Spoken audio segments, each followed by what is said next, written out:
In today's guide, we're going to help you find your main champion. With over 160 different champions to pick from in Season 14, it can be a bit overwhelming trying to choose one. But my promise to you is by the end of this guide, we'll have narrowed it down to a select few champions that you'll love to play. Whether you're a new player, returning player, or just looking for a new champ, this guide has got you covered. And once you lock in your main, if you want to supercharge your improvement, then head on over to skillcap.com. We have the largest collection of premium courses tailored for every single role. Take our course on getting diamond in 30 days. Over 30 5-star ratings from satisfied customers saying how this one course alone was worth their entire membership. Or take our course on the best way to jungle in solo queue. Perfect 5-star reviews with users saying how this showed exactly why they were stuck at their rank. The best part, you can try all of this out completely risk-free. If you don't rank up while actively using SkillCap, you get your money back, no questions asked. So click the link in the description below to get the rank you've always wanted this season. Alright, so starting us off we have top lane, known for attracting summoners who just want to be left alone while they bash their opponent to pieces, and it's no surprise that's why the most popular class of champions in this role are what's known as fighters. The fighter class contains champions that have a nice balance of both damage and tankiness, and there are 3 fighter subclasses we'll go over. First are the lane bullies. These are champions who are strong early and fight for lane dominance right from level 1, constantly looking to trade and fight in lane. This can be pretty fun since who doesn't want to start the laning phase immediately crushing their opponent. As a general rule though, the stronger you are in the early game, the harder you're going to fall off in the late game. This means aggression and generating early leads and snowballing is going to be expected of you, but the bigger the risk, the bigger the reward. When executed well, you'll find yourself getting satisfying early wins. Garen and Pantheon are the 2 picks we recommend trying out. Second are the split pushers. These are champions that will scale and become hyper carries as the game progresses. They're kind of the reverse of the lane bully, where instead of going aggressive and dominating the early game, you'll be dominating the late game. One distinct hallmark of these champions is the main way they apply their power. It's going to be through sticking in a side lane by themselves, not grouping with their team.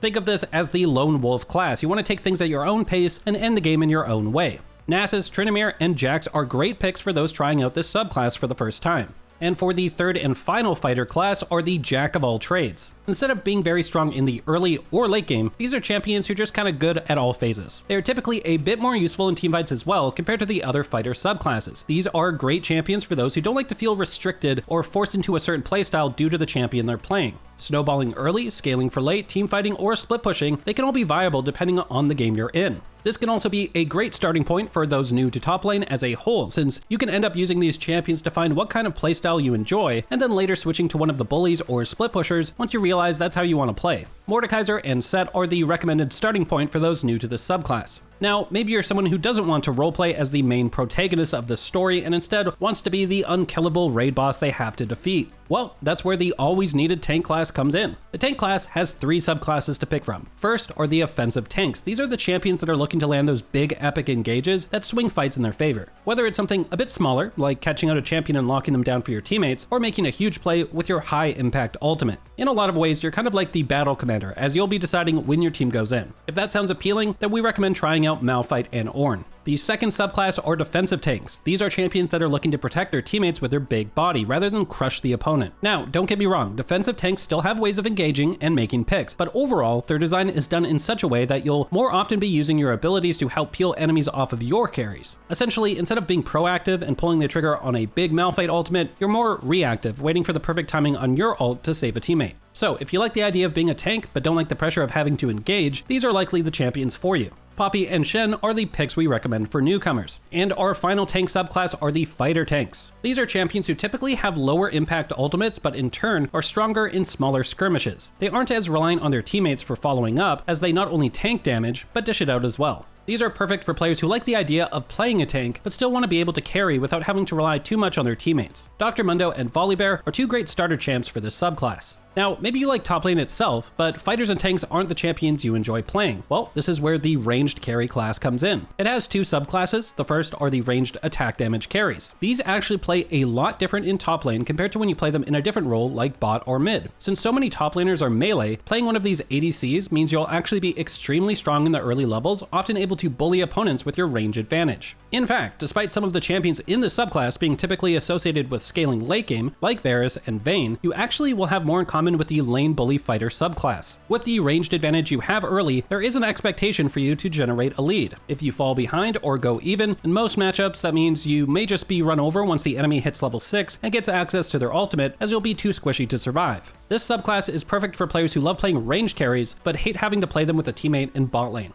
They're also great for players who enjoy a mechanically demanding champion, as positioning and kiting is key. If you're curious and want to try out this subclass, we actually recommend starting with Quinn, as they have a lot less mechanical demand on the player compared to the others. Now, standing beside the ranged AD carry is the ranged ability power carry. In function, these are very similar to the ADC class we just went over. However, there's one key difference. The AP carry will typically bring a lot more to teamfights. They're for players who enjoy playing the champions found in the subclass, but dislike having to play them in their more traditional role mid, where they can often face assassins and longer range mages that they may find to be unfun. Kennen is the one we recommend trying out. And finally, we have our final top lane class, the Specialists. These are champions that are so unique, they simply don't fit into any of the other traditional molds. Typically, these champions have a small but dedicated fan base around them, and if you've tried out several other classes of champions and found them to be a bit too vanilla and boring, well then trying out champions from this subclass may be what you've been looking for all along. Moving on, we have the jungle role. Within jungle, the fighter class is the most prevalent, providing a good mix of damage and tankiness, and it has 5 subclasses. First are the early game fighters. These are champions that will look to aggressively gank lanes early and snowball the game. If you want to start impacting the game as soon as possible, then these are the junglers for you. The main downside is you typically won't be super impactful in teamfights and will fall off as the game gets later. Xin Zhao serves as a great introduction to this playstyle. Second are the mid-game fighters. These are more well-rounded champions that are often giving up a bit of power in the early game in order to have a bigger power spike once they get their ultimate at level 6. You'll often be farming a bit more than ganking in the early game because of this, but are rewarded by having a stronger mid-game and team-fighting ability. Nocturne is a great starter champion for this playstyle. Third are the late game fighters. There aren't too many in this group, but your primary focus will be farming up with weaker ganks than the others, even when you hit level 6. You'll typically be more damage focused, so think of less of a big ultimate that swings a fight and more just shredding down the enemy with high DPS. Master Yi is the starter champ that we recommend for this subclass. Next are the fighter mages. These are ability power spellcasters who are more tanky than your average mage. Instead of a typical attack damage fighter playstyle of jumping into fights to tank and damage enemies, the fighter mages have to be a bit more strategic with when and how they use their abilities. Their abilities will often have more crowd control than the other fighters, so there can be a bit more of an emphasis on landing that big ult or ability to make a pick on an enemy rather than just straight diving in and stat checking. Both Fiddlesticks and Lilia serve as a great introduction to this playstyle. And finally, our 5th subclass, the Fighter Tank. These are similar to the mid-game fighter subclass, except they give up some of the damage to become more tanky. This is a great choice if you're the type of player who leans more towards enjoying being a tank rather than a damage dealer, but doesn't want to fully commit to a pure tank. Poppy is a great place to start. Next, we have the Assassin class, hiding inside Fog of War only to pop out and one-shot targets. If that sounds fun to you, then you should look to main an Assassin jungler. Do be aware though, usually Assassin junglers will lean slightly more on the weak side in the early game. Running straight into a fighter class champion level 3 and expecting to win probably won't work in your favor. However, if you just strategically pick your spots, you'll only need a few kills to start snowballing the game. 2 great champions to try out to see if you like this playstyle are Kha'Zix and Evelynn. And if instead of one-shotting people you want to be unkillable, well, then the tank class is for you. Tank junglers are typically equipped with a lot of crowd control. This means they may not be as strong as fighters in the 1v1, but they still have strong ganks not only early on, but also once they spike level 6. The tank class is not only great if you like, well, the tank archetype found in most games, but also if you want a more relaxed, chill approach to the game. This is because there's no pressure for you to snowball, as you'll always be useful, whether you're ahead or behind. This is due to you having really high impact ultimates and abilities that can always swing fights. Amumu and Rammus are both great for first-time tank players. And then we have the true mage junglers. Unlike the fighter mages, these guys usually have a complete lack of tankiness. However, they make up for it with a massive amount of AP damage. You'll typically have good scaling and team fighting, but be a bit on the weaker side in the early game. It's similar to the assassin playstyle, with less of an emphasis on having to snowball through kills. Often, just with good farm and keeping pace with the rest of the game will be enough for you to have high impact in fights. We recommend trying out this playstyle with Brand, as Karthus and Talia can be very mechanically taxing in comparison.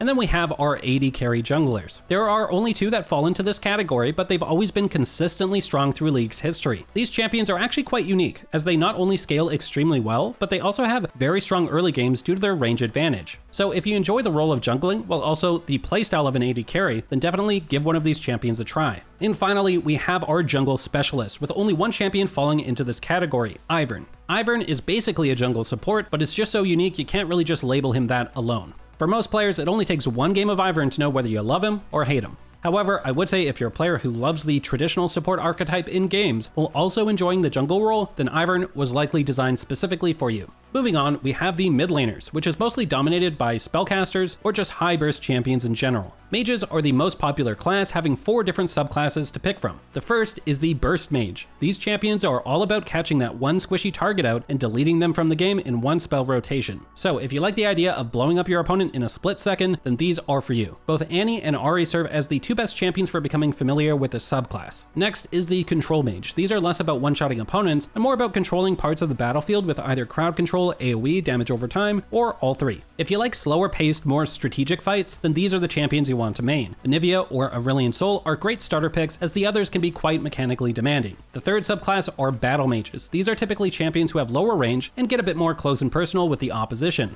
They're usually a bit tankier than the other mages, but not by that much. In order to survive in the close quarter fights, their abilities will grant them crowd control, healing, or immunity, rather than just face tanking damage. Vladimir, Swain, Ryze, and Cassiopeia are more about outputting consistent DPS in the mid-range, while Malzahar and Lysandra have more burst damage and are more about making picks. We recommend trying out Malzahar or Vladimir to get a taste of each type of battle mage. And the fourth and final mage subclass is the Artillery Mage. These champions typically outrange every other champion on the Rift. Their abilities typically are skill shot heavy, and so having good aim is key to playing them well. Often, you'll either be poking enemies down from a distance or landing your one crowd control ability to make a pick and burst someone down. Lux is definitely the most approachable for players new to the subclass. The second most popular class of mid laners are the Assassins. Since a lot of squishy champions are played in mid lane, along with mid being the center of the map giving you great roam opportunities, Assassins will find a lot of success played here. They can be very feast or famine though. With so much burst damage in the mid lane roster, often you'll be in very skill-based matchups where either you or the opponent will get a kill and snowball early. If you're new to this style of play, then we actually recommend starting out with either Kassadin or Talon, as they're much more beginner friendly. Then we have the AD carry mids. What's interesting is with mages and assassins being so prevalent in mid lane, it actually leaves open AD carries to bully those matchups early on before they get items needed to come online. So if you enjoy playing AD carries but dislike how when you play them in bot lane, there's a lot of waiting to scale to become relevant, well, then you should try one of these mid lane AD carries. Do keep in mind though, they can be volatile. When you snowball an early lead, you'll dominate the map, but if you fall behind, expect a lot of gray screens due to the high burst damage found in mid. Tristana and Corki are great picks if you're trying out this class for the first time. And then there's the Fighter class. These are mid laners who typically are a bit tankier while doing more DPS rather than just pure burst. These are perfect for people who have tried some of these champions in top lane but found it a bit too boring with having to face a lot of tanky champions that neutralize the lane. Since there are so many squishy champions in mid, you'll often have more of an opportunity to get kills and snowball. They also typically play a lot like an assassin, while being a bit more forgiving since you won't be one-shot as much. Diana and Yone are what we recommend trying out. And finally, we have the mid lane specialists. These are champions that are so unique, they don't really fit into the other traditional classes. For that reason, they're pretty polarizing, and usually after one game, you'll know whether you love them or hate them. Heading down to the bot lane, let's look at our AD carries, or as Riot calls them, marksmen. Marksmen have 5 subclasses, the first being the lane bullies. These are ADCs that have a strong early game and will be looking to crush their opponent right from level 1. Now, like other roles, stronger early game champions usually are weaker later, but it's a bit different with marksmen. In general, AD carries have good scaling regardless, at least in comparison to other roles. So just don't get the wrong idea, you can pick a lane bully and it won't mean that you end up completely useless in the late game. 2 champions we recommend to beginners wanting to try this out are Tristana and Caitlyn. Next, we have the hyper carries. These stand opposite to the lane bullies. These are champions who are typically weak early, but have some of the best scaling in the game. If you're someone who prefers to chill in the laning phase and look to make an impact in teamfights instead, then these are the picks for you. For beginners, we recommend Jinx and Xayah. Then we have the utility marksmen. These are champions who use crowd control to swing fights in their favor. Don't get it twisted though, they can still do massive amounts of damage. Instead, usually what they're giving up is mobility in their kits in order to have that crowd control. If you like the marksman class but hate having to wait for your teammates to initiate fights, well, these picks are for you. We recommend starting out with Ashe if you're a beginner.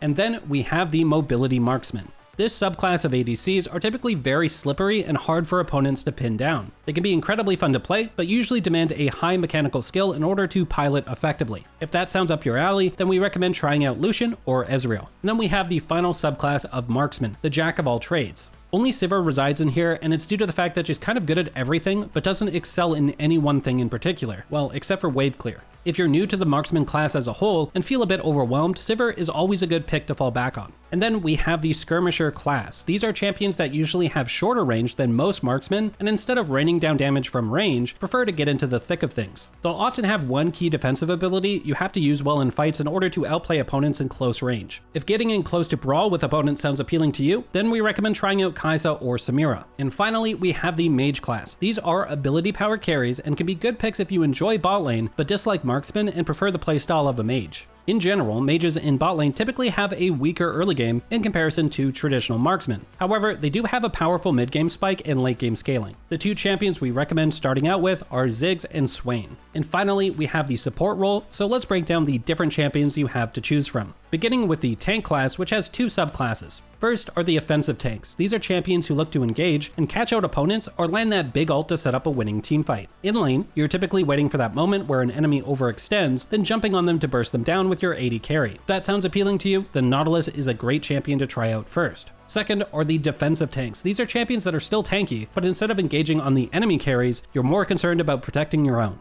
Braum is a great pick to try out to see if you like this playstyle. And then we have the catchers. These champions are similar to the offensive tanks, but they want to make picks on the enemy with powerful crowd control spells. However, overall, they're usually squishier, but as compensation, get more damage in their kits. Blitzcrank is our recommendation if you're trying this class out for the first time. Moving on, we then have the Enchanters. These are the champions usually most associated with a support role. With heals and shields, their main concern is protecting their carries and keeping them alive. Soraka and Janna are both fantastic picks for trying out this style of champion. Now, if doing damage is more appealing to you, well then you'll want to try out the Artillery Mage class. These are supports that constantly poke enemies down in lane and often have one crowd control ability that if they land, can let them one-shot squishy champions. Their abilities also typically scale a lot more with items than other traditional supports. Lux is who we recommend trying out for beginners. Now, if you like the sound of doing damage but prefer to burst rather than poke from distance, you should be looking into the Burst Mage class. These champions have less range than the Artillery Mages, but usually either have more upfront burst or more AoE damage in their kits, letting them teamfight better. Brand and Zyra are both great choices for trying out this class. And if you still want to do damage but don't like playing squishy characters, well, you should look into the Battlemage class. There's only one champion found here, Swain, but he's actually a great option for those who want to do more damage than a tank while not getting one-shot by enemy carries. And then we have the AD carry class of supports. As crazy as it sounds, there are a few ADCs that can be played in the support role. Ashe does the least damage of the three, but brings a lot more crowd control than the others. Twitch is basically just pure damage, and Senna is a nice mix of damage, utility, and healing and shielding to protect your teammates. Our recommendation is to start with Senna if this playstyle sounds appealing to you. And finally, we have the support specialists. These are champions that are so unique, they don't really fit into any other class. For that reason, they can be polarizing, and usually after one game you'll know whether you love them or hate them. Alright, and remember, if you want to truly improve and see results fast in Season 14, then come join us at skillcap.com. We focus on the things that actually help you climb ranks and simplify them so they're easy to understand. We have the most extensive collection of premium courses that are tailored for every single role. Still skeptical? Don't worry, you can try out Skillcapped completely risk-free. If you don't rank up while actively using Skillcapped, you get your money back, no questions asked. So what are you waiting for? Start Season 14 with Skillcapped by your side and click the link in the description below to get the rank you've always wanted. Alright, and that will wrap things up. We here at Skillcapped want to thank you for watching, and we'll catch you in the next one.